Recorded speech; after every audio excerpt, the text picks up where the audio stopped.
நீங்கள் இந்த ப்ரெஸ் மீட்டில் கொடுக்குற பஞ்சுகளும் ரொம்ப பிரமாதமாக இருக்குண்ணே. ஏன்னா இப்போல்லாம் பஞ்சு டயலாக் காலம் இது. இந்து சமய அறநிலையத்துறையை பற்றி குறை சொல்கிறாங்களே. திராவிட முன்னேற்ற கழகம் ஆட்சி பொறுப்பேற்ற பிறகு இதுவரை 3000 கோவில்களிலே திருக்குடமுழுக்கு செய்திருக்கிறோம். இதை பார்த்து பக்தர்கள் மகிழ்கிறார்கள், பதர்கள் பதறுகிறார்கள். இந்த பக்தருக்கும் பதருக்கும் இடையில ஒரே எழுத்து தான் வித்தியாசம், இக்கு. மதுரையிலே நடைபெறக்கூடிய ஒரு மாநாட்டை பற்றி நம்முடைய அமைச்சரிடம் கேட்ட பொழுது அவர் சொல்ல ஒரே வார்த்தை தாங்க, முடிஞ்சிச்சு. மொத்த மாநாடு ஜோலி முடிச்சு விட்டார். மாநாடு நடத்துறாங்களாமே, அது ஆன்மீக மாநாடு இல்லைங்க, சங்கி மாநாடுன்னு முடிச்சுட்டார். அவங்க பில்டப் பூரா ஒரே பெரிய பலூனை ஊதும் பொழுது ஒரு குண்டூசியை வச்சு குத்துற மாதிரி. ஆனால் மேடையிலே இருக்கிற அமைச்சர் அண்ணாமலையே அரோகரா போட வச்சவர். அண்ணாமலைக்கு போனாதான் எல்லாரும் அரோகரா போடுவாங்க. இவர் போட்ட போடல சங்கிகள் கூட்டமே கலங்கி நிற்கிறது. அவருக்கு எரிச்சல் ஊட்டுகிற பெயர் என்றால் முதல்ல அண்ணன் பேர் தான் இருக்கு. அது என்ன தெரியுமில்ல, மதுரையில சொல்லுவாங்க, அவன் பொருள் எடுத்து அவனையே போட்டாயா அப்படின்னு. அது மாதிரி அவங்க பொருள் எடுத்து அவங்களையே போட்டுக்கிட்டு இருக்காரு. அதனாலதான் இந்த கோபம். என் மேல என்ன கோபம்னு தெரியல. அண்ணனுக்கு வந்தவுடனே கருப்பு தங்கம் அப்படின்னு சொன்னார். எனக்கு அமலாக்கத்துறையை நினச்சி பயமாக இருக்கு. அவங்க எங்கடா நுழையலாம்னு அலைஞ்சிக்கிட்டு இருக்காங்க. ஆனால் அமலாக்கத்துறையே அலற விட்டது தமிழ்நாடு என்பதுகிற அந்த மகிழ்வோடு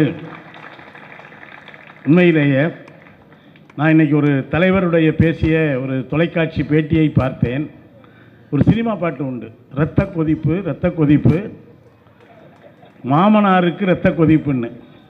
ஆனால் அவர் என்ன சொல்கிறாருன்னா, அவருடைய பையனை பார்த்து அவரை நினைச்சாலே எனக்கு இரத்த கொதிப்பாக இருக்குது, மன உளைச்சலாக இருக்குது அப்படின்னு பேட்டி கொடுத்துருக்கிறார். இது ஒரு மகனுக்கு தந்தை கொடுத்திருக்கிற சான்றிதழ். இன்னொரு தலைவரிடம் சென்று உங்களுடைய மகனை பற்றி நீங்கள் என்ன நினைக்கிறீர்கள் என்று கேட்ட பொழுது அவர் சொன்னார், உழைப்பு உழைப்பு உழைப்பு. இது நம்முடைய தமிழக முதல்வரை பற்றி முத்தமிழறிஞர் கலைஞர் 3 முறை ஸ்டாலின் அவர்களை நினைக்கிற பொழுது எனக்கு உழைப்பு உழைப்பு, இந்த பக்கம் மன உளைச்சல் உளைச்சல் உளைச்சல், இந்த பக்கம் உழைப்பு உழைப்பு உழைப்பு என்பதாக முத்தமிழறிஞர் கலைஞர் அவர்களுடைய பிறந்த நாளை செம்மொழி நாளாக முதல்வர் அறிவித்திருக்கிற அந்த பின்னணியில் நம்முடைய பெருமரியாதைக்குரிய அண்ணன் சேகர் பாபு அவர்கள் இந்த சென்னை கிழக்கு மாவட்டத்திலே நடக்கிற நிகழ்ச்சிகளினுடைய தொகுப்பை சொன்னார். அதை படிக்கிறதுக்கே 1 மாதம் ஆகும் போல இருக்கு. 1 மாத நிகழ்ச்சி. அந்த நிகழ்ச்சிகளை எல்லாம் ஒருங்கிணைத்து நடத்தி கொண்டிருக்கிற நான் தான் அண்ணன்ட்ட சொல்லிக்கிட்டு இருந்தேன், நீங்கள் இந்த ப்ரெஸ் மீட்டில் கொடுக்குற பஞ்சுகளும் ரொம்ப பிரமாதமாக இருக்குண்ணே. ஏன்னா இப்போல்லாம் பஞ்சு டயலாக் காலம் இது. அவர்கிட்ட கேட்குறாங்க, இந்து சமய அறநிலையத்துறையை பற்றி குறை சொல்கிறாங்களே. அதுக்கு அண்ணன் சொல்கிறாரு, நாங்கள் திராவிட முன்னேற்ற கழகம் ஆட்சி பொறுப்பேற்ற பிறகு இதுவரை 3000 கோவில்களிலே திருக்குடமுழுக்கு செய்திருக்கிறோம். இதை பார்த்து பக்தர்கள் மகிழ்கிறார்கள், பதர்கள் பதறுகிறார்கள். இந்த பக்தருக்கும் பதருக்கும் இடையில ஒரே எழுத்து தான் வித்தியாசம், இக்கு. இப்படி அண்ணன் நல்லா இக்கு வச்சு பேசுகிறார். இப்போ அதே போல் மதுரையிலே ஒரு மாநாடு, இங்கே எங்களுடைய மாவட்ட அமைச்சர் மரியாதைக்குரிய அண்ணன் மூர்த்தி அவர்கள், அவர் யாரும் தொட்டு பார்க்க முடியாத ஜல்லிக்கட்டு காளையாக வலம் வந்து கொண்டிருப்பவர். அவருக்கு நம்முடைய முதலமைச்சர் அவர் எதையுமே அளந்து பேசுபவர் என்பதால் தான் நிலம் தொடர்புடைய பத்திரப்பதிவுத்துறையையும் வணிக வரித்துறையையும் அவரிடம் கொடுத்திருக்கிறார். இங்கே மதுரையிலே நடைபெறக்கூடிய ஒரு மாநாட்டை பற்றி நம்முடைய அமைச்சரிடம் கேட்ட பொழுது அவர் ஒரே வார்த்தை தாங்க, முடிஞ்சிச்சு. மொத்த மாநாடு ஜோலி முடிச்சு விட்டார். மாநாடு நடத்துகிறாங்களாமே, அது ஆன்மீக மாநாடு இல்லைங்க, சங்கி மாநாடுன்னு முடிச்சுட்டார். அவங்க பில்டப் பூரா ஒரே பெரிய பலூனை ஊதும் பொழுது ஒரு குண்டூசியை வச்சு குத்துற மாதிரி.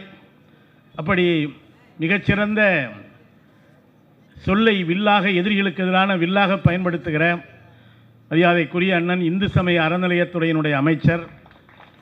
அவர் நாடாளுமன்ற நம்முடைய சட்டமன்றத்திலே அவருடைய மானிய கோரிக்கையின் போது சொன்னார், நம்முடைய முதலமைச்சர் அவர் பொதுவாக கோவிலுக்கு செல்வதில்லை, ஆனால் கோயில் தொடர்புடைய இவருடைய துறையின் அலுவலகத்திற்குத்தான் முதலமைச்சர் அடிக்கடி வந்திருக்கிறார். இந்து சமய அறநிலையத்துறை ஏன்னா அவருடைய முதலமைச்சருடைய முத்தமிழறிஞர் கலைஞர் தன்னுடைய மகனை பார்த்து உழைப்பு உழைப்பு உழைப்புன்னார். ஆனால் நேற்று முன்தினம் முதல்வர் சொல்லியிருக்கிறார், என்னிடம் வேலை வாங்குகிற ஒரே அமைச்சர் மரியாதைக்குரிய சேகர் பாபு தான் என்று. ஏதாவது வேலையை அப்படி ஒரு தேனீக்கு சவால் விட்டு கொண்டு உழைத்து கொண்டிருக்கிறேன் சேகர் பாபு அவர்களை. நான் இதெல்லாம் பார்த்து தான் படிக்கணும். நான் தான் அண்ணன்ட்ட சொன்னேன், வரிசையாக பேர் சொல்லிட்டு பொழுது நீங்கள் அந்த கடைசியாக நிற்கிற உடன்பிறப்பினுடைய பெயரை கேட்டால் கூட சொல்லிடுவீங்கள் என்ன அப்படின்னு சொன்னேன். அது ஞாபக சக்தி சம்பந்தப்பட்டது அல்ல, பாச உணர்ச்சியோடு சம்பந்தப்பட்டது. எல்லோரும் என்னுடைய குடும்பம் என்கிற நினைக்கிற எண்ணம். நான் 1-2 விஷயங்களை மட்டும் உங்களுடைய கவனத்திற்கு கொண்டு வர விரும்புகிறேன். இன்றைக்கு 1900 அதற்கு முன்னாலே சென்னை கோட்டையில் ஆளுநர் மட்டும்தான் குடியரசு நாளுக்கும் கொடியேற்றுவார், சுதந்திர நாளுக்கும் கொடியேற்றுவார். 1972 முத்தமிழறிஞர் கலைஞர் அவர்கள் முதல்வராக பொறுப்பேற்ற பிறகு ஒன்றிய அரசிடம் கேட்டார், ஏன் அந்த கொடியை நாங்கள் ஏற்றினால் ஏறாதா, ஆளுநர் தான் ஏற்ற வேண்டுமா என்று கேட்ட பொழுது ஒன்றிய முதலாக அந்த கேள்வியை கேட்டவரே அன்றைய முதல்வர் மரியாதைக்குரிய கலைஞர் அவர்கள்தான். அதன் பிறகுதான் அன்றைக்கு இருந்த ஒன்றிய அரசு சுதந்திர திருநாளில் கோட்டையில் கொடியேற்றுகிற உரிமையை முதல்வர்களுக்கு கொடுத்தது. அன்றைக்கு தமிழ்நாட்டினுடைய கோட்டையிலே மட்டும் கலைஞர் அவர்கள் கொடியேற்றவில்லை. அதன் பிறகுதான் இந்தியாவினுடைய அனைத்து மாநில முதல்வர்களுக்கும் விடுதலை திருநாளில் கொடியேற்றுகிற உரிமை கிடைத்தது. அவர் கோட்டையிலே விடுதலை திருநாள் கொடியை ஏற்றி வைத்தார். இன்றைக்கு அவர் பெற்ற பிள்ளை உச்சநீதிமன்றத்திலே வழக்கு தொடுத்திருக்கிறார். என்ன வழக்கு? இங்கே ஒருவர் இருக்கிறார், அவர் செய்ய வேண்டியதையெல்லாம் விட்டுவிட்டு எதையெல்லாம் செய்யக்கூடாதோ அதையெல்லாம் செய்து கொண்டிருக்கிறார். கையெழுத்து போட வேண்டியது அவருடைய வேலை, ஆனால் கையெழுத்து போடுறதை தவிர எல்லா வேலையும் பார்ப்பார். அப்படி தமிழக சட்டப்பேரவை அனுப்பிய அத்தனை சட்ட முன்வரைவுகளுக்கும் அவர் அனுமதி தர மறுத்த பொழுது உச்சநீதிமன்றத்தினுடைய நெடிய படிக்கட்டுகளை நம்முடைய தமிழக முதல்வர் அவர்கள் தட்டினார்கள். உச்சநீதிமன்றம் 2 பேரை சட்டவிரோதம்னு சொல்லியிருக்குங்க. ஒன்று, அடாவடி செய்கிற, அதிகார துஷ்பிரயோகம் செய்கிற அமலாக்கத்துறை செய்வது சட்டவிரோதம் என்று சொன்ன அதே உச்சநீதிமன்றம் தான் நீங்கள் இப்படி கால வரையறையின்றி இந்த சட்ட மசோதாக்களை நிறுத்தி வைத்திருப்பது என்பது சட்டவிரோதம் என்று சொல்லிவிட்டு எங்களுக்கு இருக்கிற சிறப்பு உரிமையை பயன்படுத்தி அதிகாரத்தை பயன்படுத்தி சட்டப்பேரவை நிறைவேற்றிய 10 மசோதாக்களுக்கும் நாங்கள் அதை சட்டமாக்கி தருகிறோம் என்று உச்சநீதிமன்றத்தின் உதடுகளை பேச வைத்தவர் இன்றைய முதல்வர் அவர்கள். இதனுடைய அன்னைக்கு அவர் கொடியேற்றியதால் எல்லா மாநில முதல்வர்களுக்கும் கிடைத்த உரிமை இனிமேல் துணைவேந்தருடைய நியமனங்கள் என்பது ஆளுநருடைய அந்த தாழ்வாரத்திலே நடப்பதல்ல, மாநிலங்கள் மக்களால் தேர்வு செய்யப்பட்ட முதல்வரால் தான் அது செய்யப்பட வேண்டும் என்பதை தமிழ்நாட்டுக்கு மட்டுமல்ல இந்தியாவில் இருக்கிற அனைத்து மாநிலங்களுக்கும் பெற்று தந்திருக்கிறவராக நம்முடைய முதலமைச்சர் அவர்கள் திகழ்கிறார்கள். இங்கே அன்பு சகோதரி எழிலரசி அவர்கள் அருமையாக சொல்லுகிற பொழுது தமிழ்நாடு என்பதற்காக பேரறிஞர் அண்ணா அவர்கள் எப்படி போராடினார் என்று சொன்னார்கள். அவர் திருவண்ணாமலைக்காரர், ஆனால் மேடையிலே இருக்கிற அமைச்சர் அண்ணாமலையே அரோகரா போட வச்சவர். அண்ணாமலைக்கு போனால் தான் எல்லோரும் அரோகரா போடுவாங்க. இவர் போட்ட போடல சங்கிகள் கூட்டமே கலங்கி நிற்கிறார். அவருக்கு எரிச்சல் ஊட்டுகிற பெயர் என்றால் முதல்ல அண்ணன் பேர் தான் இருக்கு. அந்த அளவுக்கு இவர் எதை செஞ்சாலும் அது என்ன தெரியுமில்ல, மதுரையில் சொல்லுவாங்க, அவன் பொருள் எடுத்து அவனையே போட்டாயா அப்படின்னு. அது மாதிரி அவங்க பொருள் எடுத்து அவங்களையே போட்டுக்கிட்டு இருக்காரு. அதனால தான் இந்த கோபம். எதுக்காக இதை சொல்கிறேன்னா, இன்றைக்கு தமிழக முதல்வர் பெற்று தந்திருக்கிற இந்த சட்ட உரிமை தமிழ்நாடு என்பதற்காக அன்றைக்கு அண்ணா போராடினார். இன்றைக்கு தமிழ்நாடு போராடும், தமிழ்நாடு வெல்லும் என்று கலைஞருடைய வாரிசாக ஒவ்வொன்றுக்கும் நாம் போராடுகிறோம். ஒன்றிய கல்வித்துறை தர வேண்டிய நிதியை தர மறுக்கிறார்கள். 2152 கோடி பள்ளி பிள்ளைகளுக்கு கிடைக்க வேண்டிய நிதியை ஒன்றிய அரசு மறுக்கிறது. அதற்கு ஒரு வழக்கு போட்டிருக்கிறார். நிச்சயமாக நல்ல தீர்ப்பு அதிலும் வரும். நமக்கு வர வேண்டிய நிதியை கருணாநிதியின் பிள்ளை நிச்சயமாக பெற்றுத் தருவார். அது மட்டும் இல்லைங்க, இன்னைக்கு என்ன பிரச்சனை? கீழடி மதுரை மாவட்டத்தினுடைய பக்கத்திலே இருக்கக்கூடிய 2600 ஆண்டுகளுக்கு முன்னாலேயே சிந்துவெளி நாகரிகத்துக்கு நிகரான ஒரு நகர நாகரிகம் தமிழ் மண்ணில் இருந்ததற்கு என்பதற்கான ஆதாரம் கீழடியிலே கிடைக்கிறது. நேற்றைக்கு முன்தினம் ஒன்றிய கலாச்சாரத்துறை அமைச்சர் கஜேந்திர சிங் ஷெகாவத் சொல்லுகிறார், இதை ஏற்க முடியாது, அரசியல்வாதிகள் இதை முடிவு செய்ய முடியாது என்கிறார். இந்த பேட்டியை எங்கே தெரியுமா வந்து கொடுத்தாரு? அகழ்வாராய்ச்சி அலுவலகத்திலிருந்து கொடுக்கல, பாஜக அலுவலகமான கமலாலயம் பக்கத்திலே உட்கார்ந்து கொண்டு இதை அரசியல்வாதிகள் முடிவு செய்ய முடியாதுங்கிறார். பக்கத்தில் 2 பெரிய அகழ்வாய்வு நிபுணர்கள் உட்கார்ந்துருக்காங்க. யார் தெரியுமா? இவர் இந்த பேட்டி கொடுக்குறப்ப ஒன்று முன்னாள் ஆளுநர் தமிழிசை சவுந்தரராஜன், இன்னொன்று அந்த கட்சியினுடைய தலைவர். ஏன்னா தமிழனுடைய வரலாறு, இவங்க சரஸ்வதி நதி நாகரிகம் என்று இல்லாத நதியை தேடுகிறார்கள், அதற்கு பல ஆயிரம் கோடியை ஒதுக்குகிறார்கள்.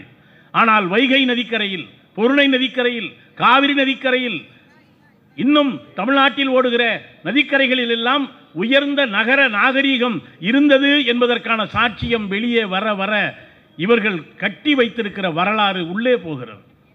இன்னைக்கு ஒரு அகமதாபாத்தில் ஒரு மிக கொடூரமான விமான விபத்து, நெஞ்சம் பதறுகிறது. அவர்களுக்கெல்லாம் நம்முடைய இரங்கலை சொல்லிக் கொள்கிறோம். ஆனால் அதே மாநிலத்தினுடைய முதலமைச்சராகவும் இன்றைக்கு ஊபி ஆளுநராகவும் இருக்கிற ஒரு பெண்மணி சொல்கிறார், விமானத்தை கண்டுபிடித்தது ரைட் சகோதரர்கள் அல்ல, பரத்வாஜர் தான் கண்டுபிடித்தார். கீழடியிலே கிடைப்பது தமிழனுடைய தொன்மை அல்ல, அதற்கு என்ன ஆதாரம் என்று கேட்பவர்கள் தான் விமானத்தை கண்டுபிடித்தது பரத்வாஜர் தான் என்று கதை விட்டுக் கொண்டிருக்கிறார்கள். புராணம் வேறு, கற்பனை வேறு, கதை வேறு, உண்மை வேறு. நான் ஒன்றை சொல்லுவேன், பொருணை நதிக்கரையில் சிவகலை என்று ஒரு இடம் இருக்கிறது, ஆதிச்சநல்லூருக்கு பக்கத்தில் நண்பர்களே. அங்கே ஒரு முதுமக்கள் தாலி கண்டறியப்பட்டிருக்கிறது. முதுமக்கள் தாலின்னா உங்களுக்கு புரிகிற மாதிரி சொன்னால், அந்த காலத்து ஃப்ரீசர் பெட்டி. ஒரு கவிஞன் தான் சொன்னான், எவ்வளவு பெரிய பணக்காரனாக இருந்தாலும் ஃப்ரீசர் பெட்டியை வாடகைக்கு தான் எடுக்கணும் அப்படின்னு. அதை யாராவது வாங்கி ஸ்டாக் வச்சுக்குவாங்களா வீட்டில்? அன்னைக்கு தான் போய் ஃப்ரீசர் பெட்டியை கொண்டு வருவாங்க. எவ்வளோ பெரிய ஆளாக இருந்தாலும் ஒரு பெட்டி தான், 10 பெட்டியில் படுக்க முடியாது. அந்த காலத்து ஃப்ரீசர் பெட்டி. அந்த சிவகலையில் கிடைத்த அந்த இரும்பு துண்டை வைத்துத்தான் நம்முடைய முதலமைச்சர் உலகமெங்கும் ஓங்கி சொன்னார், தமிழர்களுடைய இரும்பின் பயன்பாட்டை 5000 ஆண்டுகளுக்கு முன்னாலேயே இந்த தமிழர்கள் அறிந்திருக்கிறார்கள் என்று அவர் சொன்னதற்கு காரணம் சிவகலையில் கிடைத்த அந்த இரும்பு துண்டு. அங்கேதான் ஒரு நெல் மணி கிடைத்தது. ஏதோ இங்கே வச்சு ஆராய்ச்சி பண்ணலை, அமெரிக்காவினுடைய புளோரிடா மாநிலத்திற்கு அந்த நெல்மணியை அனுப்பி அந்த நெல்லின் வயது என்ன என்று கேட்டார்கள். எவ்வளோ பெரிய ஆச்சரியம் பாருங்க. அதை கரிம ஆய்வு செய்து புளோரிடா பல்கலைக்கழகம் சொன்னது, இந்த நெல்லின் வயது 4500 ஆண்டுகள் என்று. என் அன்பிற்கினிய உடன்பிறப்புகளே, தமிழ்நாட்டில் கிடைத்த ஒரு நெல்லுக்கே வயது 4500 என்றால், முத்தமிழறிஞர் கலைஞரும் இன்றைய முதல்வரும் பேசுகிற அந்த தமிழ் சொல்லின் வயது எத்தனை 1000 ஆண்டுகால பெருமையுடையது என்பதை தயவு செய்து மறந்து விடாதீர்கள். அதற்காகத்தான் இன்றைக்கு கீழடியினுடைய உரிமையை மீட்பதற்காக நீங்கள் போய் தயவுசெய்து மதுரைக்கு வந்தால் கீழடியில் போய் உங்கள் காலடியை வச்சுட்டு வாங்க. ஒரு அற்புதமான அருங்காட்சியகத்தை அங்கே தமிழக முதல்வர் திறந்திருக்கிறார். இந்த ஆட்சியிலே திறக்கப்படுவதெல்லாம் என்ன? இங்கே சென்னையிலே ஒரு அண்ணா நூற்றாண்டு நூலகம், மதுரையிலே கலைஞர் நூற்றாண்டு நூலகம், கோவையிலே தந்தை பெரியார் வயலால் நூலகம், நெல்லையிலே இது எல்லோருக்குமான அரசு என்கிற உணர்த்துகிற வகையிலே கண்ணியமிகு காயிதே மில்லத் அவர்களுடைய பெயரை அந்த நூலகத்துக்கு சூட்டியிருக்கிறார். செல்லும் இடங்கள் எல்லாம் நூலகத்தை திறக்கிறார். நேற்றைக்கு கூட சென்ட்ரல் ரயில் நிலையத்திலே ஒரு புத்தக நிலையத்தை திறக்கிறார். எல்லோரும் படிக்க வேண்டும் என்று விரும்புகிறவராக இருக்கிறார். இங்கே சொன்னார்கள், மாற்றுத்திறனாளிகள் என்று அவர்தான் பெயர் வைத்தார். அதுவரை இந்த சமூகம் அந்த சகோதர சகோதரிகளை இழிவுபடுத்திக் கொண்டிருந்த பொழுது அவர்கள் மாற்றுத்திறனாளிகள் என்று பெருமைப்படுத்தியவர் முதல்வர் கலைஞர் என்றார்.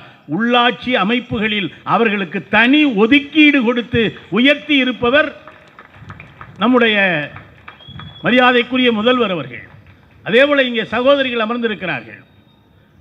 பஸ்ஸை பார்த்தா ரொம்ப பெருமையாக இருக்கு. பெண்களுக்கு பெருமையாக இருக்கு, ஆண்களுக்கு தான் கொஞ்சம் காண்டா இருக்கு. அன்றைக்கி நான் மதுரையில் ஒரு பஸ்ஸில் போய்கிட்டு இருக்கேன். திடீர்னு இந்த பஸ்ஸு நின்று போச்சு. கண்டக்டர் வழக்கம் போல சொன்னார், லேசாக தள்ளி விடுங்கன்னே கிளம்பிடும்னு. ஒரு ஆம்பளை கடுப்பில் சொல்கிறாரு, ஆமையா நாங்கள் காசையும் கொடுத்துட்டு தள்ளி வர விடணுமாக்கோம், இந்த உள்ளே உட்காந்துருக்க குரூப்புகளை தள்ளி விட சொல்லியா அப்படின்னு ஆப்பில். அப்புறம் அந்த கண்டக்டர் சொன்னார், ஏவோ உன் வாழ்க்கை ஓரளவு நடக்கிறதே அவங்களால தான், மரியாதை இறங்கி தள்ளியான்னு சொன்ன பிறகு தள்ளி நிச்சுக்கணுங்கிறது வேறு. எதுக்காக சொல்கிறேன், நான் முதலாக இந்தியாவிலேயே பெண்களுக்கு சொத்துரிமை என்கிற சட்டம் கொண்டு வந்தவர் முத்தமிழறிஞர் கலைஞர். நான் இங்கே நினைவுபடுத்துகிறேன், இந்து பெண்களுக்கு சொத்துரிமை என்பதை ஏற்க மறுத்ததால் தான் பாபா சாஹேப் அண்ணல் அம்பேத்கர் அவர்கள் தன்னுடைய சட்ட அமைச்சர் பதவியை ராஜினாமா செய்தார். அதை தமிழ்நாட்டிலே சட்டமாக்கி காட்டியவர் மரியாதைக்குரிய முத்தமிழறிஞர் கலைஞர். அவருடைய பிள்ளைதான் இன்றைக்கு பெண்களுக்கு இலவச பேருந்து பயணம் மட்டுமல்ல. நான் ஒரு செய்தி சொல்லட்டுமா? முன்பே எல்லாம் மேற்கு மாவட்டங்களிலே இருக்கக்கூடிய மில்களிலே 14-15 வயது பிள்ளைகள் மில் வேலைக்கு அனுப்பப்படுவார்கள். இந்த ஆண்டு ஒரு பத்திரிகை ஆய்வு சொல்கிறது, அப்படி எந்த பெண்ணும் +2 முடித்த பிள்ளைகள் மில் வேலைக்கு வர தயங்குகிறார்கள்.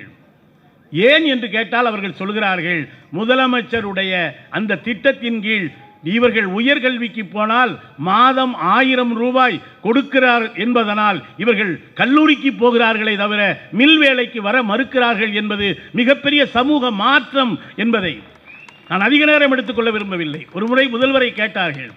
அவர் மிகப்பெரிய தமிழறிஞர் இல்லையா? ஒரு பத்திரிகையாளர் கேட்டார், உங்களுக்கு பிடித்தது கண்ணகியின் சிலம்பா அல்லது மாதவியின் சலங்கையா, மணிமேகலையின் அட்சய பாத்திரமா? ஒரு நிமிடம் கூட கலைஞர் யோசிக்கவில்லை, மணிமேகலையின் அட்சய பாத்திரம்தான் என்று சொன்னார். ஏன் என்று கேட்டதற்கு, அவை இரண்டும் ஆபரணம், இது பசி விரட்டுகிற அட்சய பாத்திரம்தான் எனக்கு பிடிக்கும் என்று சொன்னார். ஆனால் அந்த அட்சய பாத்திரம் பிடிக்கும் என்று சொன்னார் அல்லவா, அவர்தான் தமிழ்நாட்டிலே முட்டையுடன் கூடிய சத்துணவை முதலிலே கொண்டு வந்தார். அவருடைய பிள்ளை முதலமைச்சர் இன்றைக்கு தமிழ்நாட்டிலே மதியம் மட்டுமல்ல, நிறைய பேர் கிண்டல் பண்றாங்க, அது என்ன பள்ளிக்கூடமா சமையல் கூட? உண்மையிலேயே காலையிலே வயிற்று பசியோடு போகிற பிள்ளைகளுக்குத்தான் பசியின் அருமை தெரியும். வள்ளுவன் சொல்லுவான், நெருப்புக்கு மத்தியிலே கூட தூங்கிவிட முடியும், ஆனால் பசியோடு ஒரு மனிதன் தூங்க முடியாது என்று. அப்படி காலையிலே பள்ளிக்கு வருகிற பிள்ளைகள் பசியோடு இருக்கக்கூடாது என்பதற்காக காலை உணவு திட்டத்தை கொண்டு வந்த ஒரு அட்சய பாத்திரம்தான் நம்முடைய முதல்வர் அவர்கள். நான் கூட கிழக்கு மாவட்டத்தில் நம்முடைய முதல்வர் அவர்களுடைய பிறந்த நாளையொட்டி அள்ளித்தருகிற அன்னக்கரங்கள் என்கிற பெயரில் நம்முடைய மரியாதைக்குரிய அமைச்சர் அன்னம் வழங்குகிற அமுதக்கரங்கள் 365 நாளும் ஒரு நாளைக்கு 1000 பேருக்கு சாப்பாடு. ஒன்றுமே செய்யாமல் டப்பா உருட்டிக்கிட்டு இருக்காங்க. அசால்ட்டாக ஒரு நாளைக்கு 1000 பேருக்கு சாப்பாடு போட்டு அமைதியாக உட்காந்துருக்காரு பாருங்க. சாதாரணம் இல்லைங்க. நான் கூட அந்த சாப்பாட்டு தட்டை பார்த்தேன். வழக்கமாக அந்த பொங்கலை கிண்டி கொடுத்துருவாங்களாக்கணும், மினி டிப்பனே இருக்குங்க அந்த தட்டில். நான் இன்னைக்கு காலையில் தான் பார்த்தேன். அப்போ என்னென்னா, பசியினுடைய கொடுமையை உணர்ந்திருக்கிறார். அன்னைக்கு தான் அவர் அமுத சுரபி என்றார் என்று சொன்னால், இவர் காலை உணவு திட்டம் கொண்டு வந்தார் என்றால், அண்ணன் சேகர்பாபு அவர்கள், திண்டுக்கல் நாடாளுமன்ற உறுப்பினர்கள் உள்ளிட்டவர்கள் சட்டமன்ற உறுப்பினர் கேட்டுக்கொண்டதற்கேற்ப பழனி தேவஸ்தானத்துக்கு உட்பட்ட கல்வி நிலையங்களிலே படிக்கிற பிள்ளைகளுக்கு 3 வேளை உணவு என்று அறிவித்திருக்கிறார். சாதாரணம் இல்லைங்க இதெல்லாம். என்னென்ன அறிவு வளரணும்னா பசி இருக்கக்கூடாது. இதை உணர்ந்தவர்களாக இருக்கிறார்கள். எனவே தான் முத்தமிழறிஞர் கலைஞர்களை பற்றி நாம் சொல்லிக்கொண்டே போகலாம். இங்கே தங்கை சொன்னது போல அவர் அளவுக்கு ஒரு நகைச்சுவை உணர்வு, இந்த டைம் சென்ஸுங்கிறது வேறு யாருக்குமே கிடையாது. ரொம்ப சர்வசாதாரணமாக அடிச்சுட்டு போயிட்டே இருப்பார். நான் ஒன்றை மட்டும் சொல்லி நிறைவு செய்கிறேன். திருச்செந்தூர் கோயிலுக்கு அங்கே இருந்த வேல் ஒன்று காணாம போச்சு. அப்போ கலைஞர் நீதி கேட்டு நெடும்பயணம் போனார். போயிட்டு வந்துட்டு தமிழக எதிர்க்கட்சி தலைவர், அப்போ ஒரு அன்னைக்கு இருந்த ஒரு எதிர்க்கட்சி ஆளுங்கட்சி எம்எல்ஏ சொல்கிறாரு, அவர் பேரை சொல்கிறார், கருணாநிதி திருச்செந்தூருக்கு வருகிறார் என்று சொன்ன உடனேயே திருச்செந்தூர் முருகனை எழுந்து ஓடிவிட்டார். கலைஞர் எந்திரிக்கிறார், கரகரத்த குரலில் சொல்கிறாரு, திருச்செந்தூர் முருகனுடைய வேல் மட்டும்தான் காணாமல் போய்விட்டது என்று நினைத்தேன். திருச்செந்தூர் முருகனுக்கே ஆபத்து என்பது இவர் சொல்லித்தான் தெரிகிறது என்று சொன்னவுடன் எம்ஜிஆரை திருப்பி பார்த்து முறைச்சிருக்கிறார். இந்த எம்ஜிஆருக்கு டாக்டர் பட்டம் கொடுக்கணும் அப்படின்னு அப்போ சிண்டிகேட்டில் துரைமுருகன் இருக்கார், மரியாதைக்குரிய அண்ணன் துரைமுருகன் அமைச்சர் அவர்கள், அப்போ எதிர்க்கட்சி. இவரும் சேர்ந்து ஓட்டு போட்டால் தான் எம்ஜிஆருக்கு சென்னை பல்கலைக்கழகம் முனைவர் பட்டம் கொடுக்க முடியும். வந்து கேட்குறாரு, எம்ஜிஆருக்கு டாக்டர் பட்டம் கொடுக்கலாம்னு சொல்கிறாங்க, நான் என்ன செய்யட்டும்?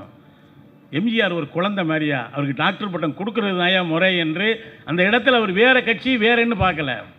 நான் ஒன்றை சொல்லி நிறைவு செய்கிறேன். 1974 கோட்டையில் முதல்வராக இருந்த கலைஞர் கொடியேற்றினார். 77 முதல்வராக வந்த எம்ஜிஆர் அங்கே கொடியேற்றுகிற பொழுது என்ன சொன்னார் தெரியுமா? இன்னைக்கும் சுதந்திர தின உரையில் இருக்கிறது, படிச்சு பாருங்க. இந்த கொடியேற்றுகிற உரிமையை பெற்றுத்தந்த கலைஞருக்கு நன்றி சொல்லி இந்த கொடியை நான் ஏற்றுகிறேன் என்று சொன்னார்.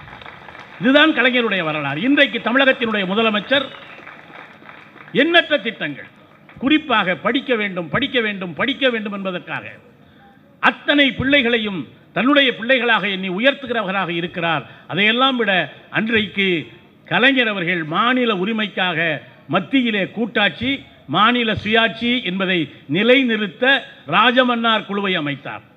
இன்றைக்கு அவருடைய பிள்ளை அதே போர்க்குணத்தோடும் அதே வீரத்தோடும் மாநில உரிமைகளை நிலைநாட்டுவதற்காக நீதியரசர் குரியன் அவர்களுடைய தலைமையிலே ஒரு குழுவை நியமித்திருக்கிறார் என்று சொன்னால், தமிழ்நாடு போராடும், தமிழ்நாடு வெல்லும் என்பது வெறும் வார்த்தை அல்ல. அதற்காக ஒவ்வொரு நாளும் வேலும் வில்லோடும் போராடுகிறவர்களாக நம்முடைய தமிழக முதல்வர் இருக்கிறார். இன்றைக்கு முத்தமிழறிஞர் கலைஞர் அவர்கள் இன்றைக்கும் தன்னுடைய பேச்சால், எழுத்தால், திரைப்பட வசனத்தால் அவர் தான் சொல்லுவார், இந்த உலகம் ஒரு மாய கண்ணாடி, நம்ம சிரிச்சா அது அழுகும். எத்தனை பேர் இருக்காங்க, நம்ம சிரிச்சா அழுவாங்க, அழுதா சிரிப்பாங்க அப்படின்னு மணமகள் படத்தில் கலைஞர் எழுதினார். ஆனால் கலைஞர் ஒரு உண்மையிலே அவரும் மாய கண்ணாடி, தான் அழுதாலும் மக்கள் சிரிக்க வேண்டும் என்று நினைத்த ஒரு மாய கண்ணாடியாக, மக்கள் கண்ணாடியாக அவர் திகழ்ந்தார்.